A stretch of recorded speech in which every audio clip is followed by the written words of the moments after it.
Well, after an unexpected 2-week hiatus, we are back here on the OHL podcast. And yes, we will get into before the end of this episode the reasons for that unexpected hiatus. But thanks for sticking around with us.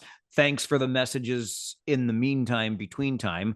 And let's begin this latest episode by talking not yet about the Memorial Cup, but the OHL champion London Knights. And Dan, I think anyone who looks back on the Ontario Hockey League season, whether they wanted to admit it or not, knew that ultimately that would be the outcome, right? The London Knights were the best team all season long, and they finished the championship off in convincing style with a sweep of the Oshawa Generals. I think so. I mean, if we rewind history just a little bit to the first part of the year or before the season started, I think there were plenty of people that were saying London was actually set up for next year. This wasn't going to be a huge buy year, probably would never be a sell year, but was going to be something in between. They're always competitive. It was probably going to be a top four team, but we weren't sure quite how good. Um, I think as the season went on, it became clearer and clearer that this team was easily one of the top two or three. And then as the season got later and later, they were the top one pretty clearly. So yeah, I think it evolved a little bit over the year, but with London, you're always saying, are they top three or are they top? It's never anything below that, it seems. You just sent shudders down the spines of many an OHL fan when you remind us all that, yeah, it looked like London might have been setting itself up well for next year. And oh, yeah, here they are having done it this year. And maybe, just maybe, I mean, if we want to go this far, how many times through this season have I said predictions are for fools? But maybe we can just send this message to Oshawa, which also arrived early but didn't finish the way that London did. Could we see again a year from now London and Oshawa in an OHL final? I know I'm being a little bit ridiculous, but your point is well taken. I think if you were placing odds right now, that probably would be the odds-on favorite to be the league final, would it not? London and Oshawa, two teams set up for next year that came a little bit early, but also still perfectly well set up for next year. So lots can change in the course of a calendar year. We know that, but I think yeah, if you were asking Vegas right now, they'd be predicting a London Oshawa final next year. Good luck. Get ready for it, OHL. Mississauga might have something to say Yeah. about that in the East, but that's all for down the road. With London's win, they pick up a fifth OHL championship in the past 25 years, which, no surprise to anybody, is more than any other team. One more than Guelph's four, and two more than Belleville slash Hamilton slash Brantford's three OHL championships in the past 25 years. So kudos to the London Knights for that. We alluded for a moment there, Dan, to the Oshawa Generals. I don't know what to take away from the rather lackluster final that the Gens had. I thought they had a chance in game 3 when Connor Punnett was back. And I thought that was a fascinating game. And I was all set to come onto this podcast and talk with you about him becoming the MVP all of a sudden because he made such a difference and made every Oshawa General play 3 or 4 inches taller, and he had a nasty streak, and he did all the sorts of things that London has been doing to teams all year long, right through the playoffs, right into the Memorial Cup for anybody that saw London's first game. But of course, that was the same game that London had the 4-goal comeback in the third period and then won it in overtime. And that's all the fight that the Oshawa Generals dog had in it. I think two things clearly. One, we've already alluded to, Oshawa peaked a year ahead of schedule. So watch out Eastern Conference, watch out OHL for a real good Oshawa team next season. And two, what we have historically seen, albeit there's been some change to that in recent years, but the West was clearly the dominant conference this year. And I think that showed up in the OHL final. Well, let's face it, and this is with all due respect to the Oshawa Generals, but that's pretty apparent, is it not? That the Western Conference kind of has been the class of the OHL more often than not for probably the last 2 decades. And I know that Oshawa fans are going to rush to remind me about the road trip where they took out Saginaw and Sioux on the same trip. But despite all that, I still believe strongly that the best three teams in the OHL this year were in the West, with London, obviously, Saginaw, and Sioux. In my mind, clearly the three best teams in the league. And I would put pretty much any of those other top contenders in the East roughly on par with the fourth team in the West, which was Kitchener, where if you put them head to head with those teams in a series, it would have been a pick 'em. So I think there is a disparity between the two conferences still. And that's not to take anything away from those Oshawa Generals, but when you talk about the lackluster final series they had, Mike, to me, that's a big part of why it's quite a shock to the system when you're running through regular OHL teams and then run into the London Knights at the peak they were hitting in those playoffs too. So bit of a shock to the system, and you're not necessarily going to have the answer for something you've never studied for, right? So I just believe, yeah, your point about the West being stronger is valid there. I like what you just said about you run into regular OHL teams and then you run into the London Knights. Not so much irregular as perhaps super regular, if such a phrase existed. More on that in a second, because I want to fly something by you here, Dan, regarding the London Knights. But just to tie off what you said about the best teams in the OHL this year, I'm not going to argue with any of that. Hands down, the top three with London, Saginaw, Sault Ste. Marie. And anybody who's following the Memorial Cup, who follows this podcast, has absolutely got Wednesday's game circled on the calendar, right? That's when London and Saginaw, the Western Conference opponents, championship opponents, will meet in the Memorial Cup for the first time as we record. And I will confess, we spend our time fully invested in the Ontario Hockey League. I know precious little about the Dub or the Q. As we record this episode of our OHL podcast, game 3 of the Memorial Cup tourney is underway with Drummondville and Saginaw. Drummondville's shutout loss to London in their first game notwithstanding, I saw again early in this Memorial Cup tournament more that I liked from Drummondville than I did from Moose Jaw, but at this point, one viewing of Moose Jaw. And TV, I will emphasize, tells a much different story than watching a game live, which brings me into the other thing I wanted to run by you here when we're talking about the London Knights. So all season long, we talked about the kind of game that the London Knights played. They will not only beat you in the alley, they will beat you on the ice if need be, that being the alley part of this. But when I was watching the NHL playoffs, I thought this is the kind of hockey that I really enjoy. It's physical, it's intense, it's a heavy game, but it's not as though guys are getting suspended left and right, which we saw a fair bit of. I mean, one player on London's team this year got suspended 7 times himself.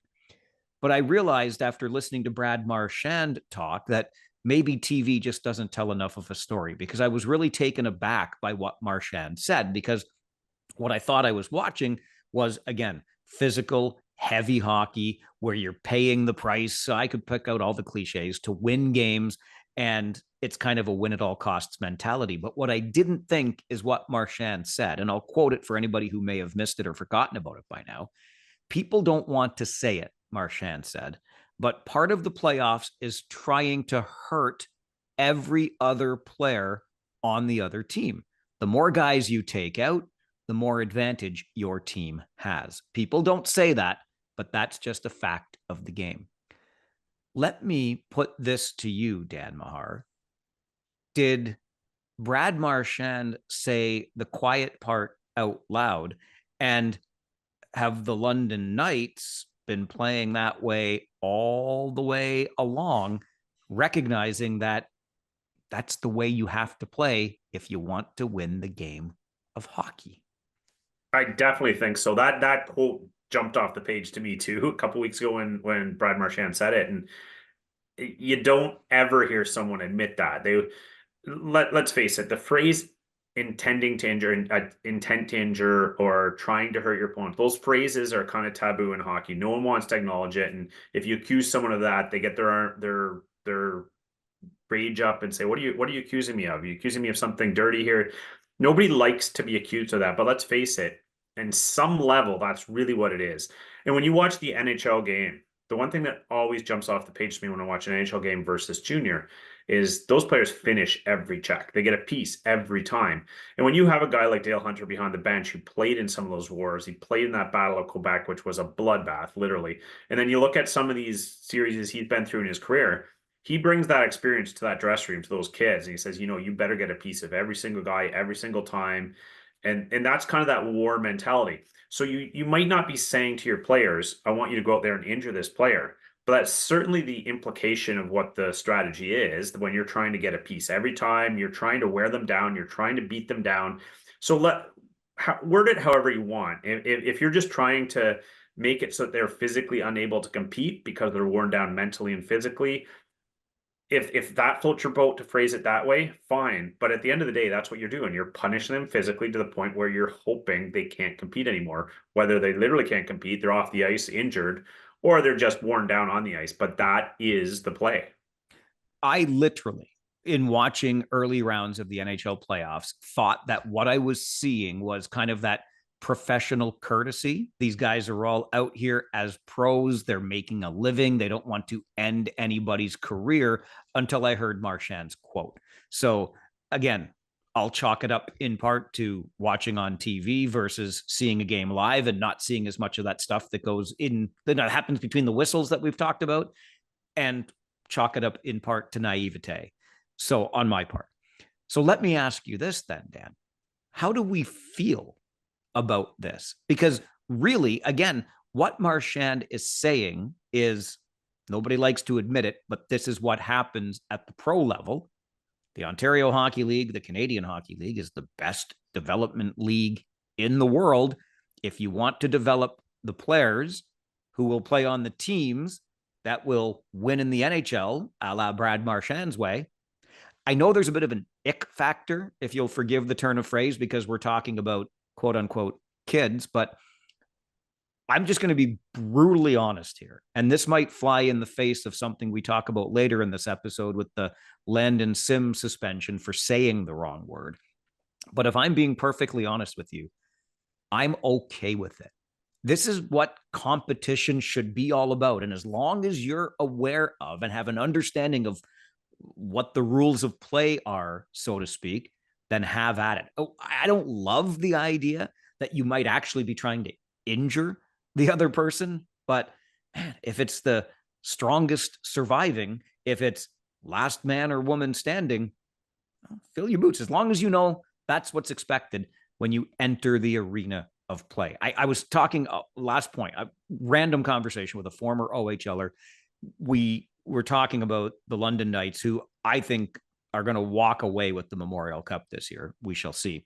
But I said they play the game with a lot of snot, eh? He says, I love it. And not just snot, they'll spit on you when they're done.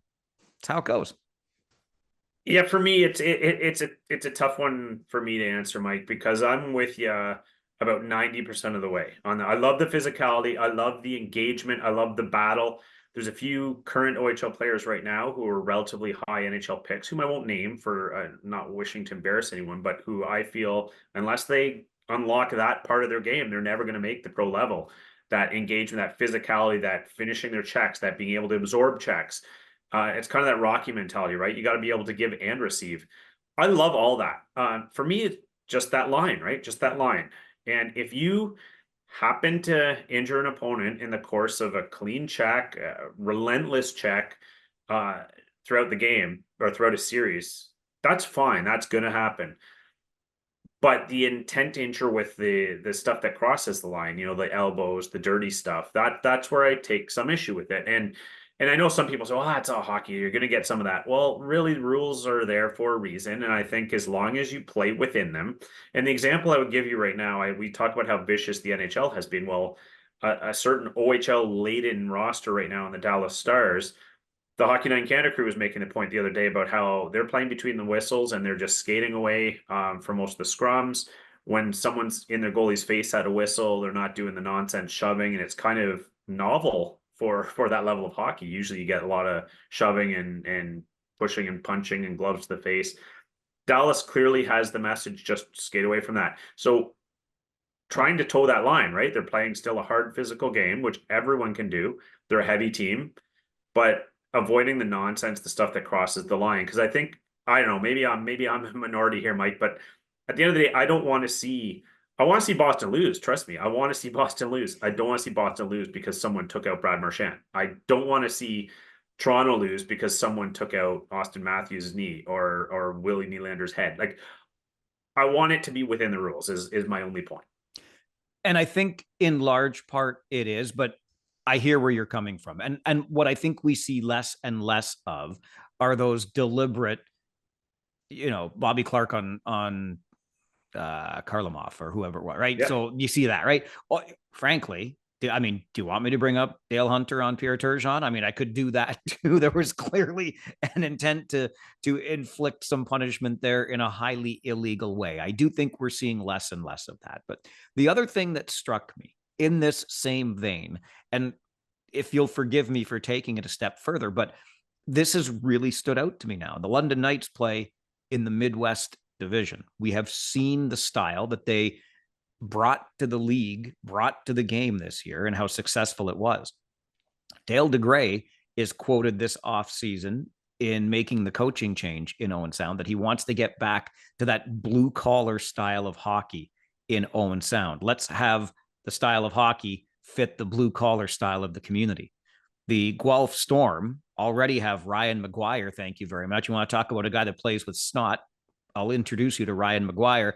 And they just signed 6'4", 185-pound Sam Johnston. And then, oh yeah, by the way, the Kitchener Rangers, not lost on me, their last two signings, Matthew Lachar, 6'3", 205, and then Jack Labrache, 6'5", 195.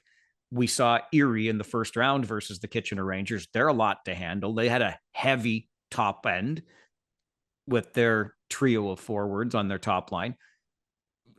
Are the other teams in the Midwest Division sort of assembling rosters to meet what the London Knights have demonstrated is required to win championships? Well, you never want to be completely reactive to an opponent, right? Say, well, they're doing this, so we're going to have to do that. But you couldn't watch what the London Knights did to the division in the league this year and not have some sort of response. And what you just described is all those teams acknowledging that and saying, yes, we have to do something. Now, the only point I would make here, so there's a whole bunch of nuances to this kind of dynamic we're seeing. You can't just sprinkle in one or two players and expect your team is going to compete against it. So I think the number one thing about the London Knights that these other teams may have to steal the recipe is it's a full team commitment to it. You have players who aren't particularly large, guys like Easton Cowan and Denver Barkey, who are also playing with some jam and some snot, as you called it. They're getting in there after the rest. They're laying the body. They're unafraid. It's a full team thing where the whole team has that mentality, that pack mentality. So if one or two go down, there's still a pack there. If you can have some smaller players there because they know everyone else has their back and it's just a cycle. So these other teams might be a little bit naive to think you just add one or two 6'5" players and suddenly you're good. Those players might not even have that mentality. We've seen plenty of large players in this league that don't play with that level of jam. It's kind of a commitment. And I know some of those teams felt that junior hockey was changing over the last 10, 15 years. And therefore, they started to have a number of those smaller players, those skilled players, those kids coming in from U16 that dangled. But as London demonstrated, you can dangle all you want when you're 5'7", 160. They're just going to hit you again, and then they're going to laugh about it. You referenced that quote about spitting in your face. That's in a way what they're doing. They'll laugh at you and say, do what you want. We're just going to come right through you. And that's a full team thing. And unless you have that full team mentality, it's going to be hard to answer it. The last thing I'm going to say about this, and you can accuse me of picking a scab if you want to, send an email anytime, ohlpodcast@rogers.com. I'm easily available anytime on X or Twitter at Farwell_OHL. Dan's at Dan Mahar, but he hasn't had the wound scab over like I have from this season. And that's just this. I said early in the season, it was just after Christmas, because that was the first trip I was in the Sioux, if I'm not. Yeah, we didn't go to Sioux till after Christmas. Anyway, but I pointed out that this was the style of play of the London Knights. Physical, intimidating, throwback, smash mouth. These were the kinds of words I used. When I talked about throwback, I threw in the old Conn Smythe quote that I already referenced here. If you can't beat him in the alley, you can't beat him on the ice, blah, blah, blah. I referenced another coach who described it as, was quoted as saying the Knights had tried to drag a game into the gutter. I may have used different language, but anybody who's watched the Memorial Cup so far would have heard in London's first game that they're intimidating, that they're heavily physical, that there were direct references made to the Bolton brothers and what their role is on the team. Are these guys, did they get any messages from the London Knights PR branch? Were they getting scoffed at? And I mean, I'm amazed by that. I know I need to let it go, but honestly, it pisses me off. All I've done, and the only frustration I've had all season long, is that the image I think that London has always wanted to have is one of choir boys. Well, we know you're not, and that's fine if you're not. Just own who and what you are. I brought that up back in January, and I've been skewered for it ever since. They've been talking about it on the national broadcast since the Memorial Cup began. I really hope that London Knights PR division is all over the broadcasters and the other media, because heaven forbid you call the London Knights intimidating without their permission. Anyway, I probably didn't have to go there, but I just did.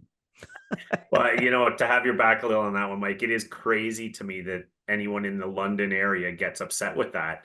It is obvious to everyone that that's how they play. And it's not an anti-London statement to say that. It is just acknowledging what our eyes are telling us. And it's working. It's working for you. You're executing it well. It's succeeding.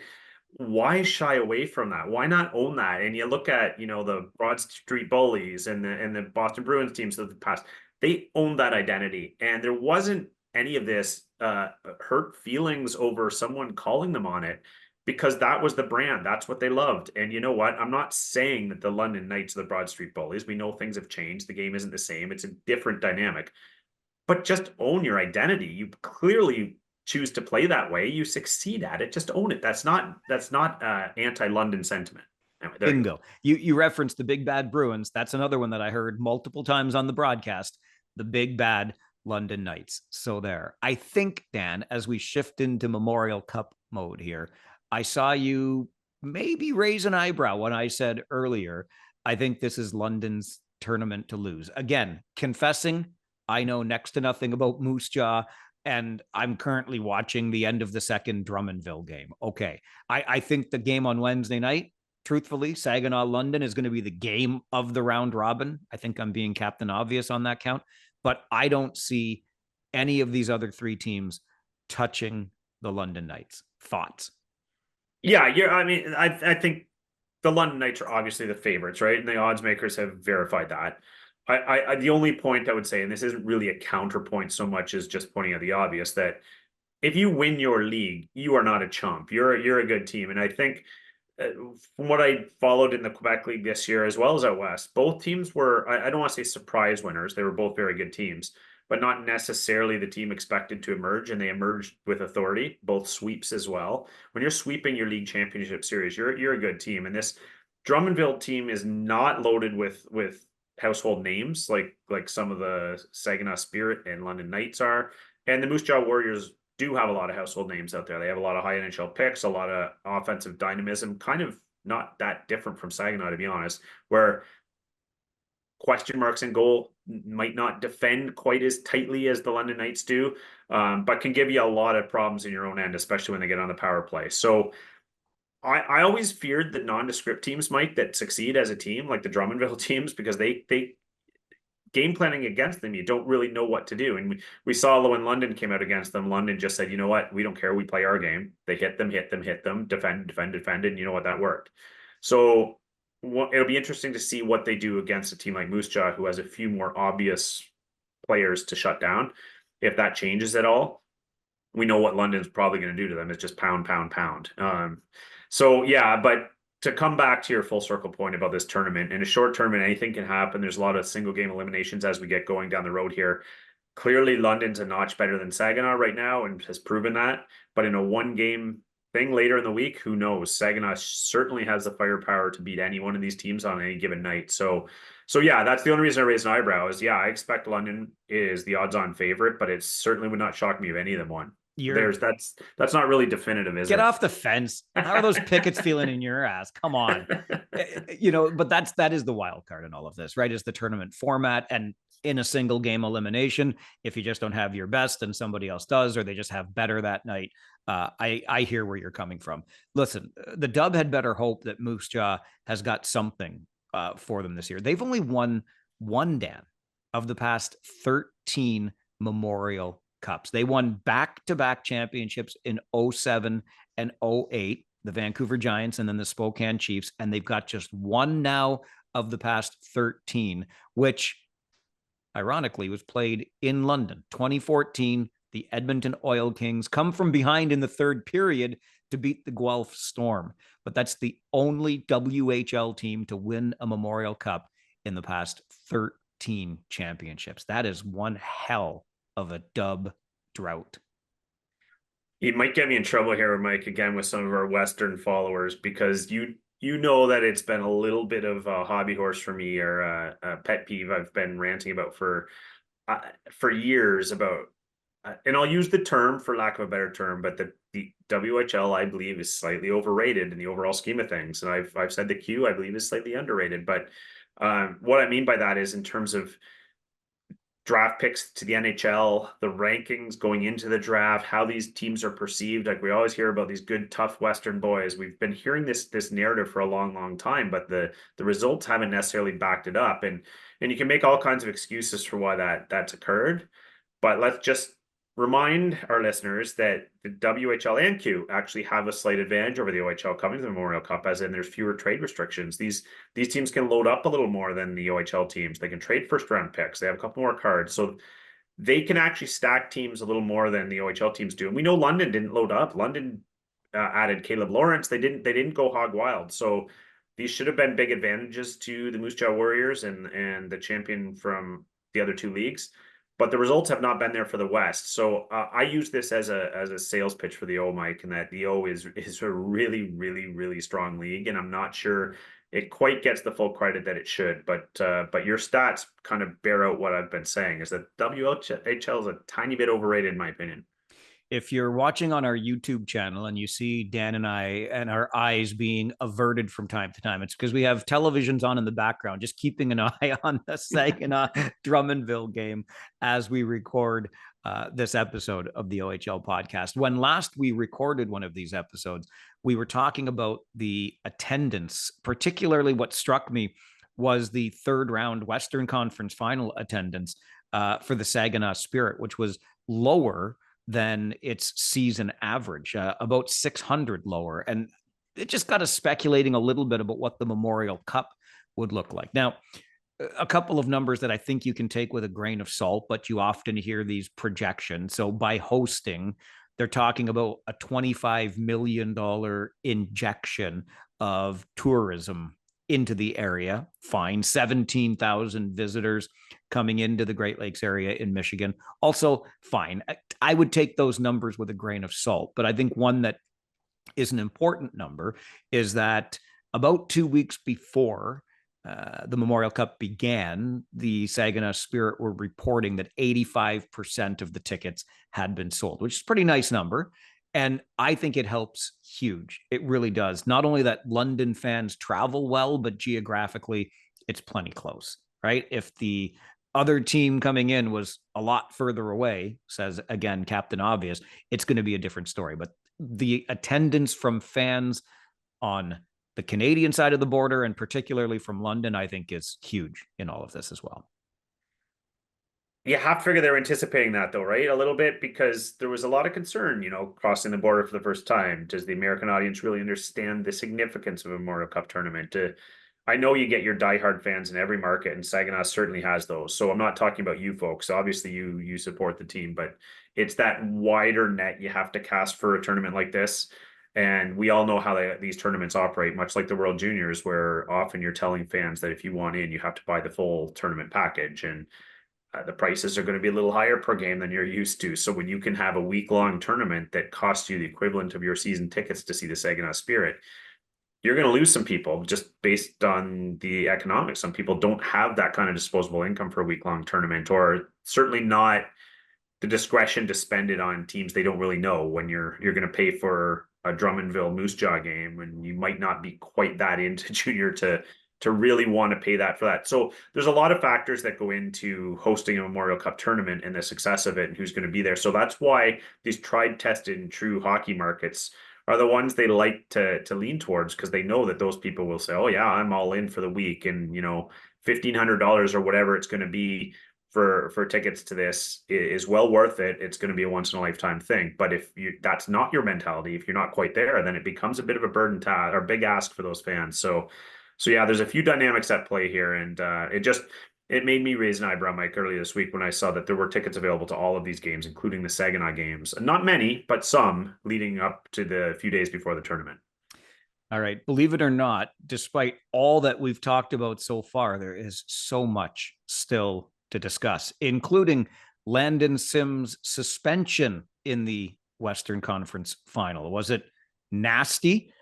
Get ready for a familiar name in the commissioner's office again next year. I mean, I'm hearing some things, and well, I'm hearing some familiar names. We'll talk about that. The Guelph Storm rebrand, and we all know that the Ontario Hockey League is not just a development league for players, right?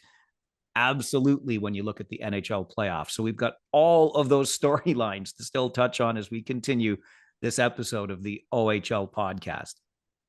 All right, Dan, I do a weekly video called Fridays with Farwell that gets posted to our YouTube channel at the OHL podcast. So I kind of tipped my hand on this one already, but I had not talked to you. So you're either going to copy directly what I said in my video or share some of your own thoughts. But Landon Sim gets a 5-game suspension in the Western Conference final versus Saginaw and ends up having to miss the entirety of the OHL championship against the Oshawa Generals. Even Paul Bissonnette, the former Saginaw Spirit, ironically, Biz Nasty, weighed in on it, thinks the Ontario Hockey League has gone completely soft. For those that don't know the backstory, Landon Sim used a derogatory term for female genitalia to describe a player on the Saginaw Spirit, Braden Hache. And because Sim uttered that offensive word, he was given a 5-game suspension. Over to you, Dan Mahar. Thoughts on the 5-game ban? Okay, I know I'm going to run against the stream a lot here because this is one of the few topics where I saw a lot of support from everywhere for the London Knights, and a lot of people saying it's ridiculous how you get 5 games for a stupid word like that. Everyone says that word in this game and blah, blah, blah.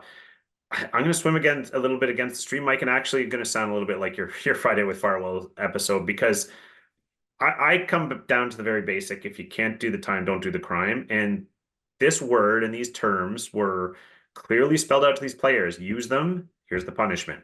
It's a 5-gamer. You could argue that that's too much. That's ridiculous. That's fine, but that's a side point. The main point is they know full well going in. They're reminded time and time again, if you use any of these list of words, this is what the punishment will be. And I know people say, well, in the heat of the moment, it's just a word. Words don't hurt. No one really cares. There's no intent behind the word.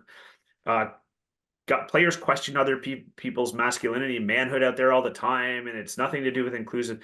All those arguments to me are side arguments, Mike. It just comes back to this was clear. It was black and white. You didn't want to do the 5 games.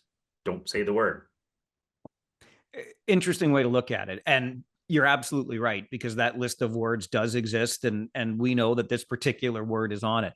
I feel as though I'm swimming a little bit against my own tide on this one, because I already said earlier this episode, I want to see this game played with snot and a lot of it. I want it to be a physically demanding game to play. I want you to be out there knowing that there's going to be a price to be paid to win, all of these different things. And it wasn't too long ago, one of my Fridays with Farwell videos was about sucking it up a little bit more when, between coaches and officials, when there's a lot of yelling back and forth, and you might be this and you might be that, you might be really terrible at your job. I'm like, we gotta have thicker skins here. But what we're talking about in this particular case, I'm with you, first of all, the black and white nature of this, because it's been identified as a no-go zone for saying this. But here's the other thing. And I know I'm going to sound really preachy on this and about as woke can get, which is a term I hate. But if you want to call me that, go ahead. But this is the thing. If it's there are many aspects of hockey culture that we all want to see cleaned up. We all want to see an evolution, a change. Pick your adjective there. We want to see something happen. And one of the biggest areas we want to see change is the way that women get treated within the hockey culture. And I'm here to tell you, whether it's just a word or not, subconsciously, what you are essentially doing by invoking a derogatory term for female genitalia is demeaning the woman. And that's just the truth. Again, I don't mean to be so preachy, but that is the God's honest, as long as the day as I'm sitting here. That's the truth of it all. So you're not even consciously thinking about how essentially by using that, you're eliminating women from the conversation. They just became less than. So for me, this is one of the easiest things we can do to start doing better. And when Biz Nasty weighed in on this, and he was talking about how soft, he said that the league is as soft as puppy dung. I don't even try to swear on the internet. So, but see, this is the thing now. We have the opportunity. Nobody says you can't call the other player soft. Just find a different way to call them soft. Say they're soft as puppy poop. Say they're soft as a bowl of oatmeal. Say they're just not tough enough. Just don't say that word. And if we can start weeding out, as Bissonnette said, he got called all that and then some back in the day. We know, Paul. We know. And because you probably dished it back out, doesn't make you a terrible person. It just leaves you in a place where you haven't quite seen this aspect of it yet, where by using that word, you are making the woman less than, consciously or not. Probably not consciously, but just let's take the word out. Let's find another way to call somebody soft and move on from there. Call them soft all you want, but don't use that term to do it. For sure, Mike, and it relates back to those following the NHL playoffs. We saw Tampa Bay Lightning coach John Cooper make an off-the-cuff remark about players putting their purses away, and he had to come back and had a very eloquent response to that, and talked about his daughters and was very apologetic. And it didn't make him woke or soft or any of these things. It made him aware of the fact that it did exactly what you said, Mike. It excludes women from, says that they're a lesser participant in this sport. There's something wrong with how they do it, et cetera, et cetera. And call it soft, call it what you want, but it is there. And when you use terms that kind of target another group, or it's just not okay. And that's why the OHL set out these guidelines. And that's to say nothing of my own personal opinion, Mike, which just comes down to, I just find the whole chirping, trash talking, like it's just so boring to me. It's like I mean, we all played the game. We all heard everything there is to say out there. We heard it repeatedly. And I know lots of guys think you're getting in someone's head, you're getting in their kitchen, you're doing this, you're putting on a show for your teammates. Who knows? I just find the whole thing so boring because it was so stupid what you heard half the time. And if that really got you off your game, then the problem probably was you anyway. So anyway, but those are two separate points. But I fully agree with what you just said. It's a completely other part of the spectrum, but it's related here. And I'll just share one that was brought to my attention that I've actually tried to eliminate. And I think I almost have from my own vocabulary. And what makes it easier for me is I get a lot of practice because I live in a house of women. There's my wife, there's my stepdaughter, and there's my dog, which also happens to be a female. But it was brought to my attention, again, another part of the spectrum, but the similar context, when you refer to a group of people as you guys. And that's just what we do. Hey, you guys, where are you guys going? How are you guys doing? You might be talking to another couple friend of yours, right? Hey, how's it go? How are you guys? How's it going? Whatever. But we say guys, which unconsciously eliminates the woman from the equation. So when my wife and my stepdaughter are going out somewhere, oh, where are the two of you going? You see what happens there? What are you both up to? Oh, where did you both just come back from? I made a conscious effort when this was brought to my attention. I know it sounds really silly, and the you guys is a different part of the spectrum than using derogatory terms for female genitalia, but you can change the way you speak, and it's incredible the difference over time that will make, because all of a sudden we've got women right where they belong, which is on the same level as us. It's not that hard. Anyway, enough preaching from this old guy. It's well said, Mike. And I think to sum the whole thing up, I always come back to my own bottom line statement, which is just don't be a jerk. Don't be a jerk. be a decent person, do like try to use those principles in life. And I know it's different in the sport. You're out in the heat of the battle against guys you're trying desperately to beat.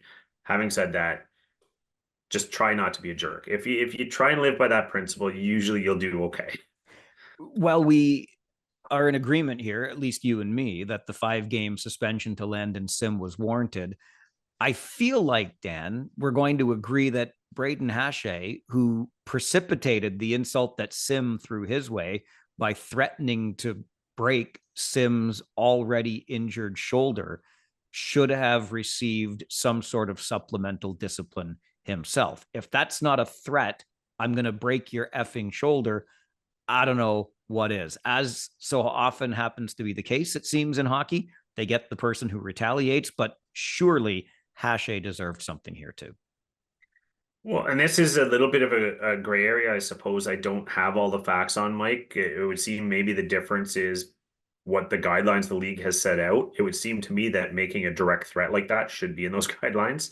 That if you threaten directly to injure a specific person, we saw, did we not see something similar with Kishan Aitchison and the Barrie Colts earlier this year, Bingo. and Bingo. Nathan Villeneuve on Sudbury, where threats were made in a chat group? So I suppose there was documentation might have been the difference. We're splitting a lot of hairs here, but at the end of the day, it's threatening to do something violent to injure another person. So, I mean, if it's good for the goose, it's good for the gander, right? So the guidelines would seem to be to apply consistently. You would have had to nick Braden Hashay for that one as well. No question. And of course, pull out the old cliche, 2 wrongs do not make a right here. They both absolutely deserved something. The other thing that doesn't sit particularly well with me in this whole situation is that there is at least a perception. I truly don't believe this to be the case, but there certainly seems to be a perception in this particular case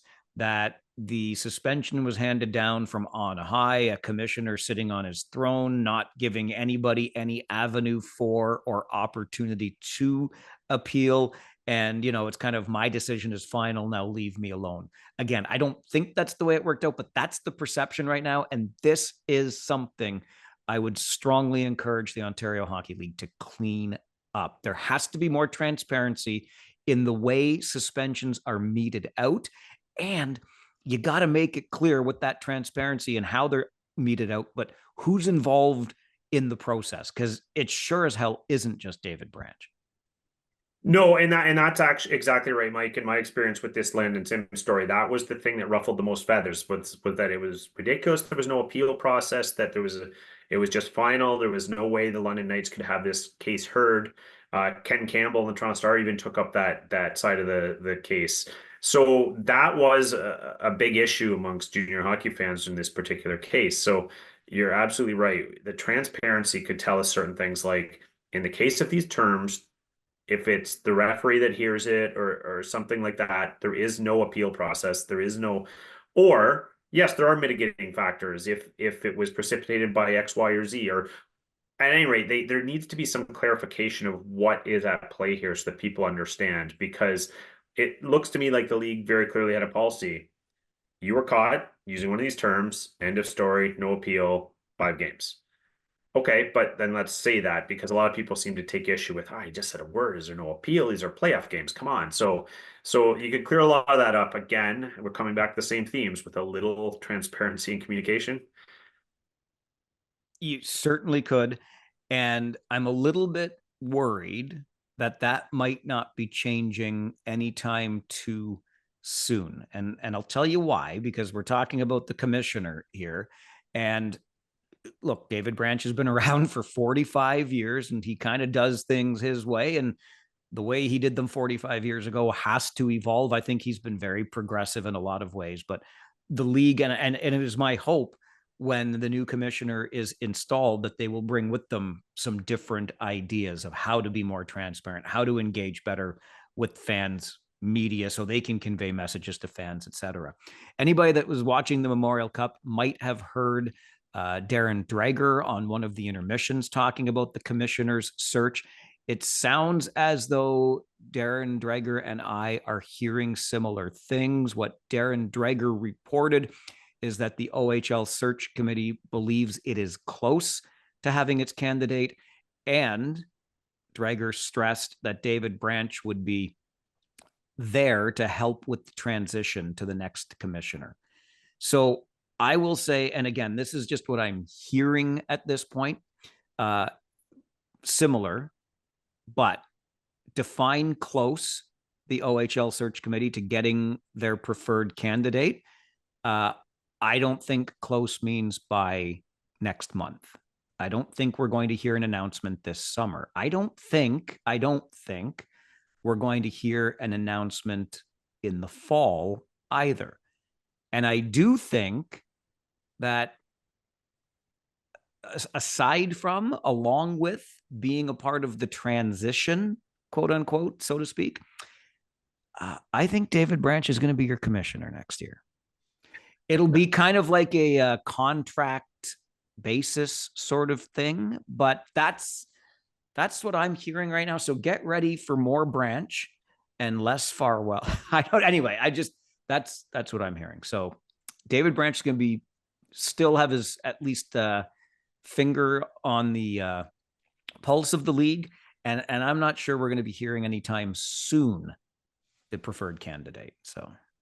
Wow, that's a bit of a bomb you're dropping there. See, I know you hear more things than I do, so I always just made the assumption this was an announcement that was going to come right at the end of the Memorial Cup or shortly thereafter. Certainly, I would have never thought there was any chance in a million years we'd hit training camps in September without the announcement.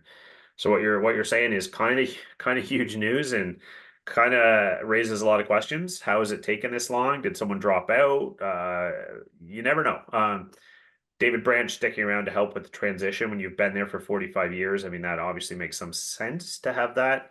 A few people out there might be shaking their head and saying, well, I hope it's not sticking around for the indoctrination more than the transition. But that's extremely interesting news, Mike. And we might not be rid of Mr. Branch just yet. Yeah, if those who are very excited about that prospect, perhaps not being rid of. And I've always liked David Branch. I'll remind folks again. But anyway, again, just what I'm hearing right now. I had expected, like you, to hear the announcement of the new commissioner right at or very near to the end of the Memorial Cup, but that's not what I'm hearing right now. I hope that I'm mishearing all of this, but I just want to prepare you for the possibility. And I think it's actually a decent possibility that David Branch's name is still very closely associated with the commissioner's office in the season ahead. Another name, Corey Stillman. Welcome back to the OHL as a head coach, as Stillman has been named the successor to Chad Wiseman with the Guelph Storm. Has to be a great hire, I would think, right? I know it doesn't always translate perfectly well, and it's not Corey Stillman's first coaching gig, so people might point to some of those things and say, well, temper it down just a little. But as coaches mature and get experience, we saw it this year with Rick Tocchet in Vancouver. They can really build on the knowledge set they already had and become an excellent coach over time. And we know that Corey Stillman was one of the most offensively dynamic players ever to play in the OHL. And heck, one of the better offensive players to play in the NHL. So he's got an awful lot he can teach those kids. And this is a Guelph Storm team that we talked a lot this year, Mike, about struggle to score at times. And when they tried to up their offense, they kind of lost the defensive zone. So a guy like Corey Stillman could do wonders for those kids. So I got to think this is a great hire and exciting for Guelph. I'm pretty excited by this myself, Dan, for the reasons you just mentioned. And when you can get a coach of Corey Stillman's caliber, or a name value really of Corey Stillman's caliber, coming back from the National League to the Ontario Hockey League. Granted, he gets the chance to be a head coach again, which obviously is what he wants to do. But I think that's a win all around. So when Corey was here last time, of course, he was in Sudbury as a Western Conference guy. We only crossed over that one time. I didn't get a chance to know him all that well. So I checked in with Ben Leeson, who's an excellent sports reporter with the Sudbury Star, just to check in on Corey Stillman. And he had high praise for his dealings with Corey, the thoughtful answers that he would give in interviews, et cetera. But then more to the point of a coach, certainly commanded the respect of his players, because obviously he shows up as a guy that's been there, done that. And if you want to get there and do that, let me show you the way. Highly, highly demanding when it came to accountability, which is something that I'm a big fan of, to the point that, and this is kind of interesting, even his own kid, when Chase was playing in Sudbury, had a billet family, so that it was kind of separating church and state, right? You're going to have accountability demanded of you as a player. And, you think back with Stillman's time in Sudbury, and the Wolves were shaping up for a not too bad team in 2020, 2021. And that entire season got evaporated by COVID. So, this is an opportunity, I guess, for Stillman to come back to the league and maybe finish some unfinished business. So I'm pretty excited by this all around. Very, very, very much so. I think the opportunity for these kids to learn from him is the most exciting aspect for me. And there's a couple really dynamic players in that Guelph Storm lineup who are at a very key spot in their development. I'm thinking of kids like Jet Luchenko. What can he possibly learn from Corey Stillman in the next 2 years that's going to elevate him from his probably late first round status in the NHL draft this year to something maybe even a little more special? So yeah, I think those kids have to be extremely excited. You mentioned the Dallas Stars earlier and being steeped with OHL talent. And I'm going to tie this into coaching for a second, in just a second, since we were just talking about Corey Stillman. Dallas actually has the second most former OHLers on their roster with 9. Edmonton, 11. The Florida Panthers have 8, and the New York Rangers have 5. So that's 33 former OHLers competing right now in the NHL's Final Four. One of the other things, though, that stood out to me, Dan, is that 3 of the remaining 4 coaches are OHL grads in Paul Maurice, Pete DeBoer, and Chris Knobloch. And anybody who heard Knobloch's post-game response from Game 2 to the question about officiating, like, inject that into my veins. He was so measured. You talked about John Cooper and his eloquence before, but anyway, I just thought Knobloch's answer was brilliant, essentially saying, look, we're not getting enough power plays, but I get that the game is called differently in the playoffs, but penalties should still be penalties, is what he was getting at. You have to, have the same standard for both teams. But it was a beautiful answer and just in such a measured way, considering the magnitude of the moment that he's in as his first crack at being a head coach in the NHL. Anyway, so Knobloch's there, DeBoer in Dallas, and Maurice in Florida. But the numbers that stood out to me, and I had to write them down because I don't want to miss any of them for Pete DeBoer. But I find it almost hard to believe, Dan. Like, we knew how successful he was, and obviously he was in our city for most of his junior career with the Kitchener Rangers after coming over from Plymouth. A great junior coach. But after I don't know, compared to where he is now, I'll call the Florida starting point for him as an NHL coach quiet, unremarkable, maybe. But you look at what DeBoer now has done as a head coach in the National Hockey League. He's made the playoffs in 9 of 16 seasons. Okay, that's not bad. He's reached the Final Four in 5 of the past 6 seasons with 3 different teams, San Jose, Vegas, and now Dallas. And he's top 10 in playoff wins. As a head coach in the National Hockey League, top 10 in playoff wins. The next series that he wins will move him into 4th all time in best of 7 series wins, trailing Joel Quenneville by 5 and Al Arbour by 3, which suggests to me that DeBoer could pass both of those guys before he hangs them up, which would leave him behind only the one and only Scotty Bowman. I don't care who you are or which OHL team you cheer for.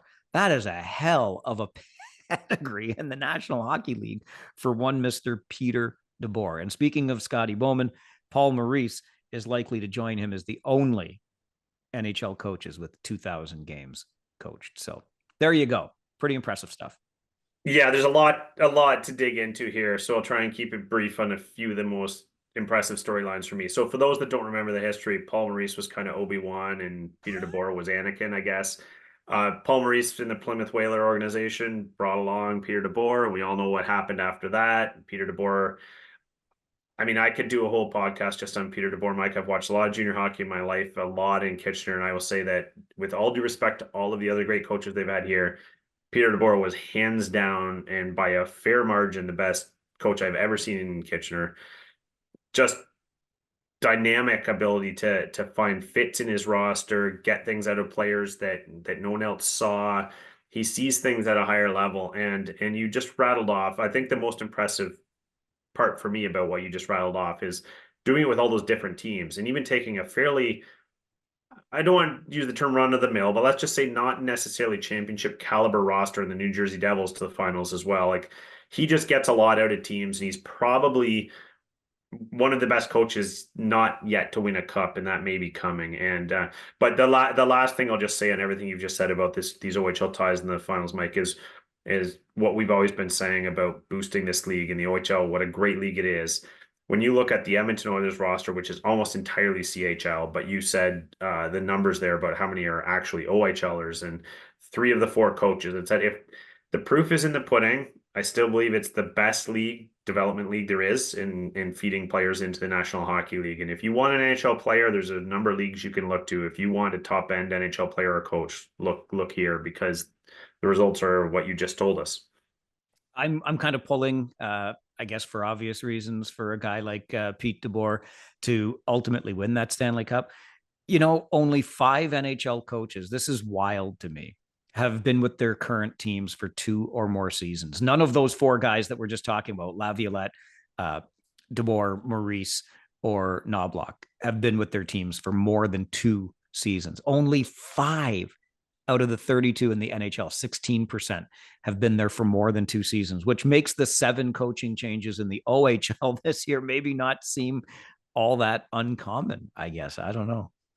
Well, you know me, I'm a Habs fan, Mike, and it shocked me to hear the other day that Marty St. Louis is now in that top 5 of coaches for longevity in the NHL, which is crazy. And I think it says something about how itchy the trigger fingers are for firing coaches in the NHL. I mean, maybe give them a little bit of an opportunity.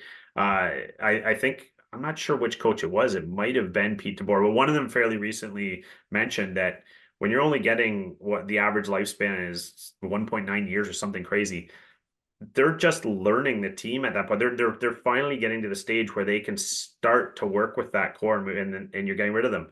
So choose wisely if that's the career you're going into because you don't get a whole lot of rope. You want to bring this episode of the OHL podcast full circle? What do you think one of the primary reasons is that London has so much success? It's the same message. It's the same guy with the same talent year after year after year after year. Simple as that. Yeah, they talk about the importance of consistency and having that, and a lot of other junior markets have talked about that. And the issue, of course, is the OHL being a stepping stone or a development league for coaches as well. So the really good ones tend not to stay. They're looking for the next level. So that's always going to be an issue.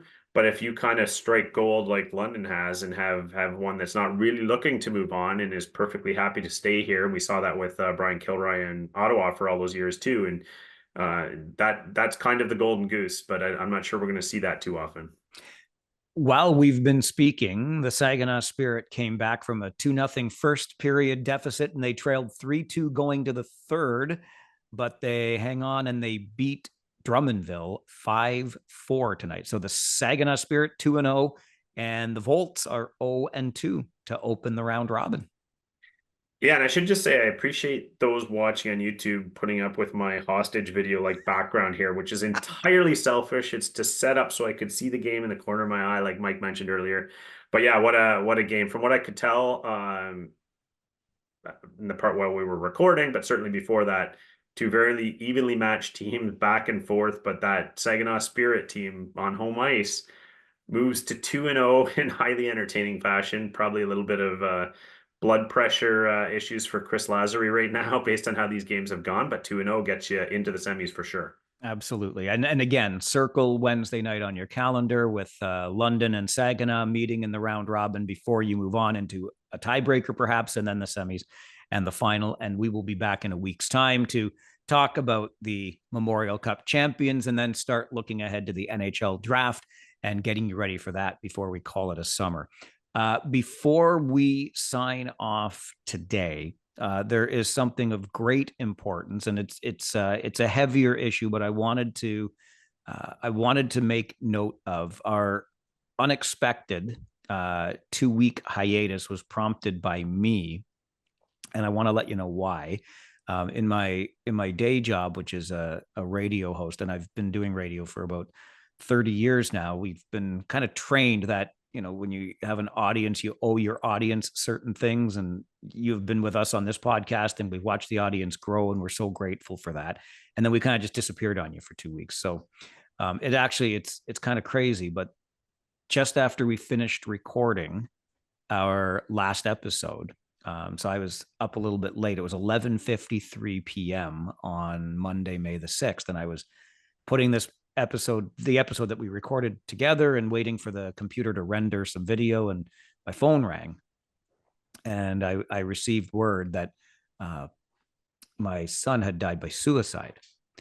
And I wanted to make sure that we talked about that, because he would have turned 31 next month. And just yesterday, Grayson Murray's family let the world know, Grayson Murray, the golfer, that their son, also at the age of 30, had died by suicide. And the family was quoted as saying, "It's surreal that we not only have to admit it to ourselves, but that we also have to acknowledge it to the world.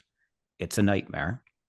And just earlier tonight, when I was watching the game and I was looking at some stuff on my phone, Stan Van Gundy has just acknowledged that 8 months ago, his wife of 35 years also died by suicide, which is a long way of coming around to just remind that I am not in any way in an exclusive club.